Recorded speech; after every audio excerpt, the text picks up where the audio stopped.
Citizens of the Reject Nation, this may already be my favorite Coy's Comic Corner because this is the one where I get to say a sentence I never thought I'd say anywhere but my dreams.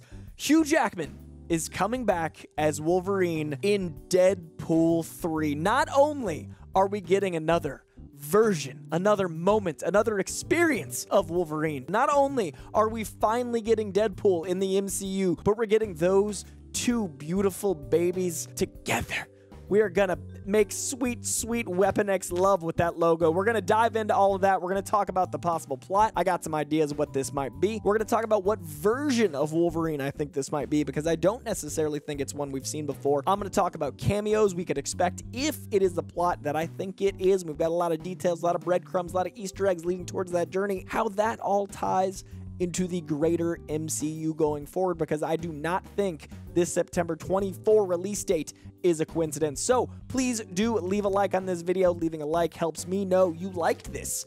It's well named. It's right there. It's got a thumbs up, which makes me feel good about myself. Also, please do follow me on TikTok. I make a lot of videos over there. I've made 4 about this very subject, but I haven't revealed a lot of these thoughts yet because I wanted to bring it to you first. But I do a lot of talking over on the Tics and the Talk, so please follow me on TikTok. Helps me know, and well, it helps the studios know, basically. It's for the people. I want the people to know that you guys like following me. Let's dive into it. All right, so we're going to start off with just pure hype. If I don't get this out of the way now, we will have a hard time later on. Hugh Jackman being back as Wolverine is something I always wanted but didn't want. And I know that sounds strange. I wanted it, but I didn't, in that Downey Jr., Chris Evans, and Hugh Jackman, I think, are the 3 characters who are most embodied by their actors that also had the best complete arcs. I would change nothing about the journey we went on with Iron Man top to bottom. I would change nothing about how things landed with Chris Evans and his entire arc. Yes, I would change X-Men Origins Wolverine, but I would not change it at the cost of losing Logan. And I think that's how Hugh Jackman felt as well, in that he didn't want to lose the integrity of how Logan ended with the perfect swan song for his perfect Wolverine. I think the beauty of everything is now we're living in a multiversal era. We can have our cake and eat it too, in that we can have our Logan and our Wolverine as potentially separate entities. So this is the only way. I have no single regrets about Hugh Jackman coming back. There is nothing holding me from being fully excited. You give me a buddy cop movie with a fish out of water Deadpool, a feral R-rated Wolverine. You bring Hugh Jackman back for one last ride. This is exactly what we've only dreamed of, and the multiverse brought us this, as well as the timing of the Fox and Marvel merger. Now, this video is going to be in a slightly different order than the usual Comic Corner because, much like Deadpool, it's confusing with continuity and it probably involves cable and therefore time travel. So we are going to tease where I think they're going, then we'll get into the why and the details of how we got there. So at the top, I'm going to let you know at the end, I've seen your comments. We will be giving comic recommendations. I could do an hour on just Deadpool comic recommendations, but Greg was like, if you give them 76 recommendations, they won't read them. And I did. I sent him 76 recommendations. He was like, Coy, you can do 3. And I was like, maybe 4. He's like, no, 3. And he runs things. He's just going to edit it out. So you're getting some recs at the end. So with everything we know so far, I do think this is going to be pulling from the #1 selling Deadpool comic of all time, which is Deadpool Kills the Marvel Universe. And I also think, due to where Deadpool 2 left off, with the Disney-Fox merger, with the multiverse established and the saga this deep into the multiverse, with the release date being September, a mere 3 months from 2025, with the announcement of Wolverine, with what the filmmakers have said, with the change of the writers, with the R rating, with everything I think we've been told, this, my dear viewers, is going to be Deadpool Kills the Fox universe. Now, you've probably heard people theorize this before, or something akin to this. A lot of people have theorized Deadpool kills the Marvel universe as something that was going to happen. If you want to check some tapes, you might notice a certain person in a chimichanga shirt said it about 5.5 years ago. He was the first one he really thought saying. He had it with Rob Liefeld, the creator of Deadpool, so he might have been one of the first to say it. There's no way of knowing. A lot of people have the same great idea at the same time, but I do know I was one of the very first to suggest Deadpool killing the Fox universe, because I did talk with Rob Liefeld about it very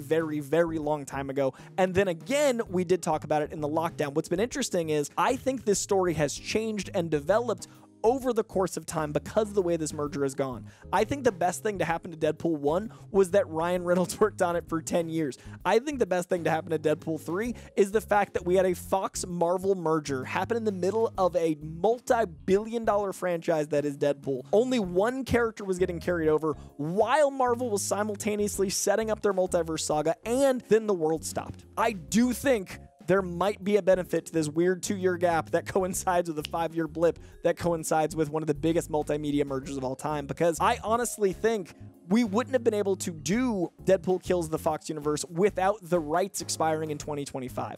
So what I think is going to be really interesting is this movie comes out in September of 2024. This follows the Thunderbolts. Deadpool being a Thunderbolt, I do think that is a perfect place for a post-credit scene. Perhaps the first official Deadpool appearance in the MCU being in a post-credit scene of Thunderbolts. And it's really interesting because this not only comes out after Thunderbolts, again at that post-credit scene, but this, if you remember in that giant lineup for Phase 6, there were a lot of spaces. We saw Fantastic Four, which appeared to be the kickoff of Phase 6, but there was a fall 2024 slot.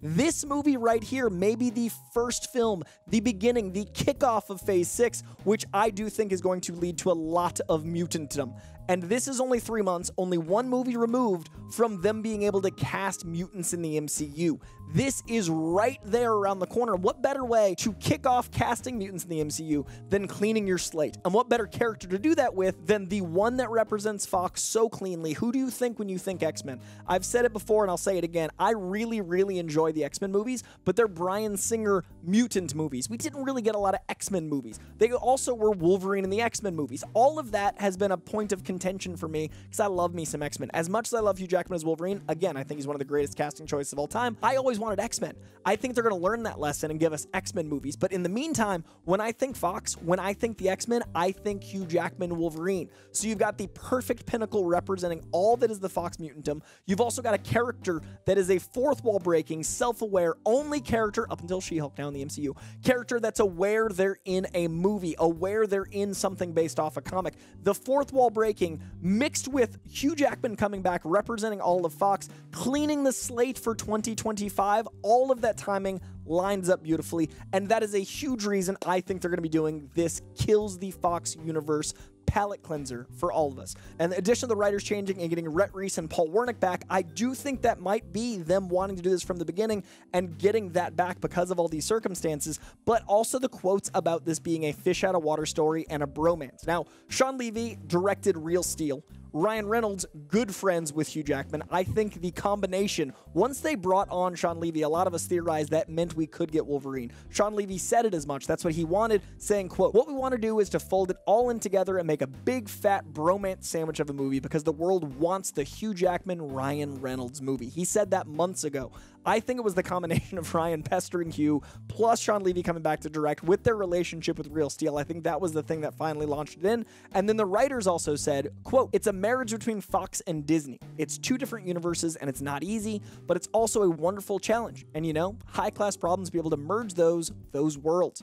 Also having said, it's, quote, "a wonderful opportunity for a fish out of water story. Deadpool is a lunatic at the center of a movie. To drop a lunatic into a very sane world, it's straight butter. It's going to be really fun." Those are the quotes we had before the Hugh Jackman thing was launched, but locked in. Those are the quotes we knew about the flavor of this movie. The reason I think we're going to get this combination of stories, not just because it's one of the best-selling comics of all time, not just because it's a palette cleanser and where it lines up in the schedule, but because I do think that gives you some closure to make Deadpool R-rated. So what I think this is going to do is go back to Deadpool 2. It's going to start with Deadpool in the Fox universe. He's going to be living his day-to-day life. He might be doing some time turner hijinks. I would love for this to kick off right where the post-credit scene did. In that continuity in Deadpool 2, he's using the time turner to clean up a lot of fun Ryan Reynolds-y things. He gets rid of Green Lantern. He gets rid of X-Men Origins Wolverine. He even fights a bygone Wolverine.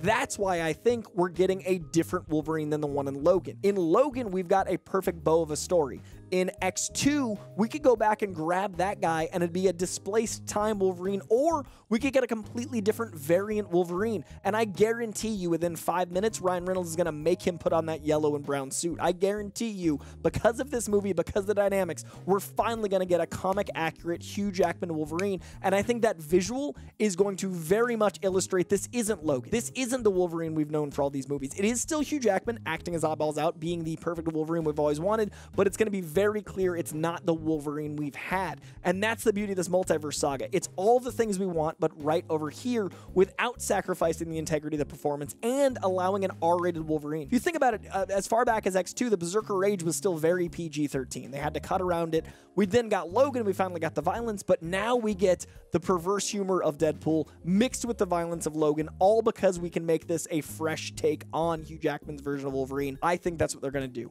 So I think we're going to go back to Deadpool 2. He's going to be using the time turner, going through things. Maybe they'll put that baby Hitler scene back in. And we're going to be seeing a lot of Fox cameos in the X-Men vein.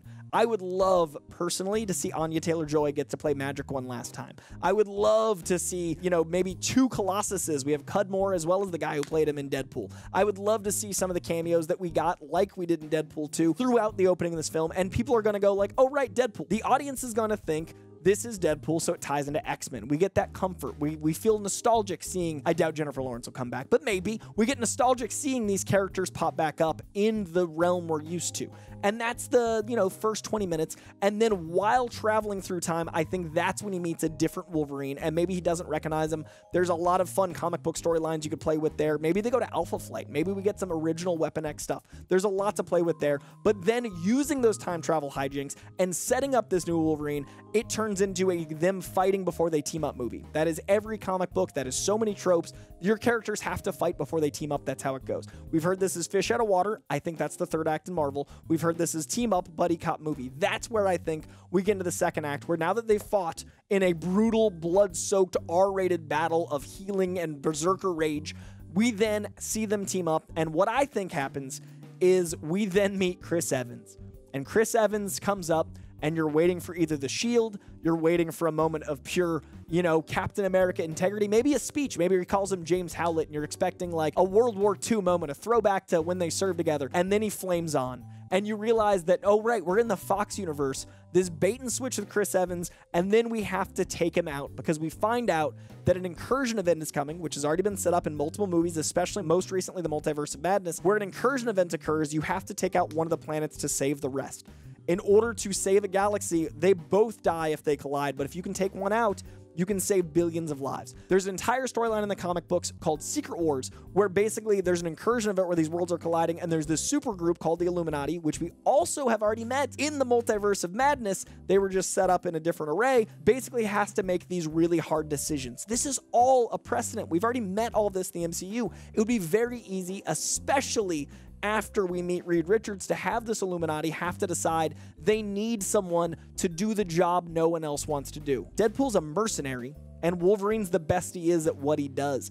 I think there will be an opportunity for them to save more lives, Logan getting to keep his integrity of having to kill for all the right, wrong reasons, and Deadpool enjoying being a mercenary. He's got a heart of gold, but he's definitely a killer. Taking out these characters, I think starting with Human Torch Chris Evans, and then maybe going right into Michael B. Jordan's Chris Evans. And then maybe we get Nicolas Cage's Ghost Rider. Then maybe we get Idris Elba, and we think it's going to be Heimdall, but then someone remembers, oh right, Idris Elba was briefly in Ghost Rider too. There's a lot of really cool opportunity to play with expectations through the second act of this film, going into the third act of this film, and we see us finally eviscerate the Fox universe through one of the most bloody experiences of buddy copdom we could hope for. And then when Deadpool lands in the MCU, maybe either Wolverine has to sacrifice himself, maybe Hugh Jackman meets the new version, maybe it's you know, a Daphne Keane reference, maybe we don't actually see Wolverine because remember they can't cast him until 2025, we got 3 months to go, maybe a post-credit scene sets up the new Wolverine, but I do think there will be an ending that is the passing of the torch, and I think there will be a very funny death of Logan. I think at this time it'll end humorously. I don't think they'll kill him sadly twice. I think Logan is the saddest we'll get, so they won't try to compete with that. I think there will be a humorous death of Wolverine, setting up, passing the torch very officially to the new Wolverine to come, starting 3 months from then in 2025. And I think that is going to be where we get into the fish out of water Deadpool scenario, where he, because he knows he's from another universe, because he's been tasked from the MCU to take out the Fox universe, because he's been assigned, aware there's multiple universes, that's how he can break the fourth wall in ours. That's how he can be the only R-rated character. That's how when you put Deadpool in the X-Men later, or the Avengers later, or maybe even in the Thunderbolts, he swears it gets bleeped, because he's someone from another universe. Our universe, the MCU, the 616, they sometimes call it. It's very messy with continuity. They call it a lot of different things. 199999 or 616. That universe can't handle an R-rated character like Deadpool, so that would bleep. But in his mind and in his movies, he could still be R-rated. So when you fold him in, put him in the MCU, have that fourth wall break, have the awareness of the other universes he just destroyed with Wolverine, have us finally get that team up we've always wanted, and have us clean up the continuity of all the messiness of Fox. Have that clean up Xavier being in Multiverse of Madness. Have that clean up Pietro. You know he's going to kill a character named Ralph Boner. You know he's going to do it. He's going to enjoy it. You know all of that can get cleaned up very beautifully and give us the mutant saga to come in 2025. This starts phase 6. Have it end 22 years of Fox continuity in canon with the right characters to do it. Have Hugh Jackman back as Wolverine. Have Ryan Reynolds start his MCU tenure with Deadpool kills the Fox universe. That's what I'd do. It'd be awesome. Let me give you some comic recommendations. So I said I'd give you guys comic recommendations at the end, in addition to, of course, Deadpool Kills the Marvel Universe. It's written by Cullen Bunn. It is one of the most successful, I think it is to date, the most successful Deadpool comic of all time. Deadpool goes around and has to kill everyone in Marvel. It is a very bloody good time. I would also recommend, in that same vein, after it did so well, they did a pseudo-sequel called Deadpool Killustrated.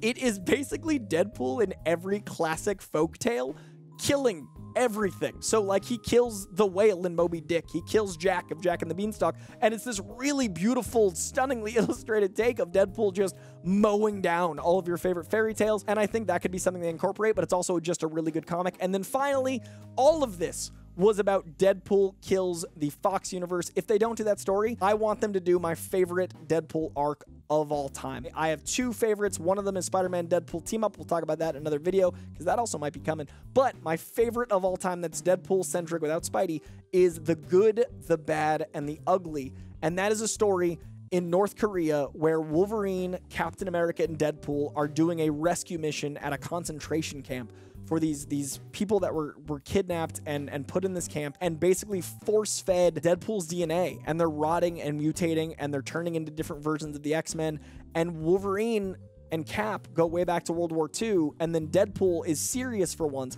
There's moments of levity, but it's a really dark story that shows you the heart of Deadpool. The reason I like Deadpool 1 so much is you see that Deadpool's a character that wears a mask to hide his face to protect you from being grossed out, not his identity. And this comic does that. It shows you the heart and the soul of Deadpool. If they don't do Deadpool Kills the Fox Universe, I'd love to see something like that with Hugh Jackman, Wolverine, as well as Deadpool, Ryan Reynolds, maybe even Captain America. Screw it. Bring back Chris Evans. This is the one way I want Chris Evans back. All right, I'd recommend The Good, the Bad, and the Ugly, Deadpool Illustrated, and Deadpool Kills the Marvel Universe. Enjoy those comics. Let me know what you thought of them. Let me know what you thought of this video. Let me know if there's anything in this plot you want me spelled out more. If you want me to talk about some Spider-Man Deadpool comics, just leave a comment below. Let me know what you thought of this idea, and I'll see you next time. I can't believe this exists. Guys, 2024, I'm going to be insufferable. All 9 months just talking about this. In fact, from now on, good luck, channel.